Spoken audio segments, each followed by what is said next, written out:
Greetings to everyone. This is your host Ash Khan, and you are watching Consumer Pakistan News Channel. In today's bulletin, NCOC announces decision on stricter restrictions before Eid. On Sunday, the National Command and Operations Center reviewed the COVID-19 situation and subsequent lockdown restrictions in the country. During NCOC's meeting, Federal Planning Minister Asad Umar, who also heads the NCOC, said that strict lockdown restrictions will remain in force till the end of the Eid holidays with a few exceptions. Here are all the decisions which NCOC took on Sunday. Grocery stores, bakery, vegetable, fruit, chicken and meat shops, petrol pumps, food takeaways and home deliveries will remain exempted from lockdown restrictions during Eid holidays. Pharmacies and medical stores and medical facilities including vaccination centers will remain open during the Eid holidays. Media houses, call centers of internet and cellular networks and utility services, electricity and natural gas will operate in routine. On the other hand, all tourist resorts, public parks, hotels, restaurants and shopping malls in and around tourist spots will remain closed till the end of the Eid holidays.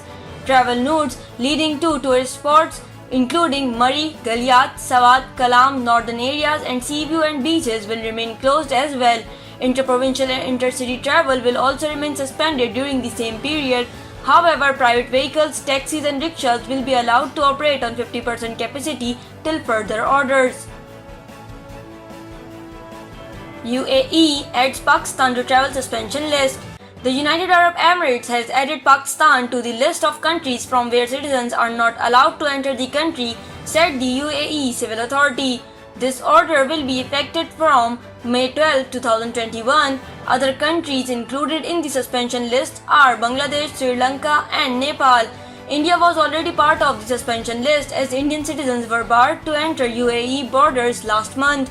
They have been banned until further notice with no deadline announced. As for Pakistani travelers, no Pakistani passport holder can enter UAE borders regardless of means of traveling. If they are coming from another country, they will only be allowed to enter if they did not stay in the origin country for more than 14 days. Only diplomats, UAE officials and government delegations are exempted from the ban. Exempted passengers will also have to undergo PCR test within 48 hours of travel to the country. Pakistan receives 1 million doses of Sinovac vaccine. Pakistan has received a consignment of 1 million Sinovac vaccines from China as the country continues to battle the third wave of COVID-19. Pakistan International Airlines flight PK6852 reached Islamabad on Sunday carrying doses of China's Sinovac vaccine. This was the 15th consignment carrying COVID-19 vaccines that reached Pakistan from China. Earlier, PIA issued a statement saying its 3 PIA Boeing 77 planes were loading vaccines and they would arrive in Pakistan from China on Sunday. It was not clear until then as to which vaccine was being delivered to Pakistan. Last month, a Pakistan Air Force C-130 plane reached Pakistan with 0.5 million doses of Sinovac vaccine. Meanwhile, the country has also received the first shipment of the British coronavirus vaccine AstraZeneca on May 8. Brought under the COVAX program. The first consignment of the vaccine includes 12,48,400 doses of the vaccine. 24/7 vaccination facility becomes operational at Expo Center. Since largest vaccination center became operational at Karachi Expo Center on Monday and so far over 1,000 people have been vaccinated against coronavirus. The facility will be functional 24 hours a day and will be available to vaccinate 25,000 to 30,000 people a day without any charges.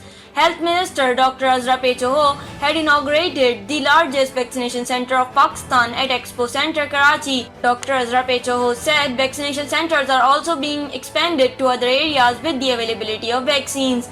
The Expo Vaccination Center has 12 registration counters, 6 blocks and 96 cubicles.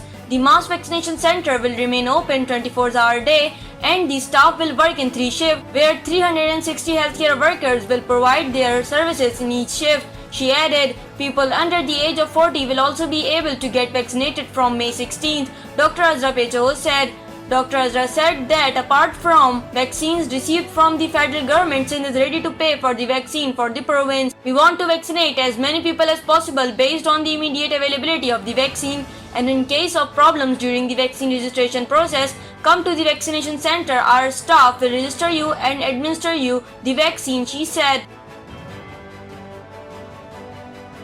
WHO turns Indian variant a global concern. The World Health Organization on Monday said that the B1617 variant, first identified in India last year, was being classified as a variant of global concern. We classify it as a variant of concern at a global level, Maria Van Kerkhove, WHO technical lead on COVID-19, told a briefing. There is some available information to suggest increased transmissibility. Indian coronavirus infections and deaths held close to record daily highs on Monday, increasing calls for the government of Prime Minister Narendra Modi to lock down the world's second most populous country. The WHO has said that the predominant lineage of B1617 was first identified in India last December, although an earlier version was spotted in October 2020. The variant has already spread to other countries, and many nations have moved out to cut or restrict movements from India. She said more information about the variant and its three lineages would be available on Tuesday. WHO Director General said that the WHO Foundation was launching a Together for India appeal to raise funds to purchase oxygen, medicines and protective equipment for healthcare workers. Thank you for watching Consumer Pakistan News Channel. This is I, Ash Khan. See you in the next bulletin. Until then, take care and goodbye.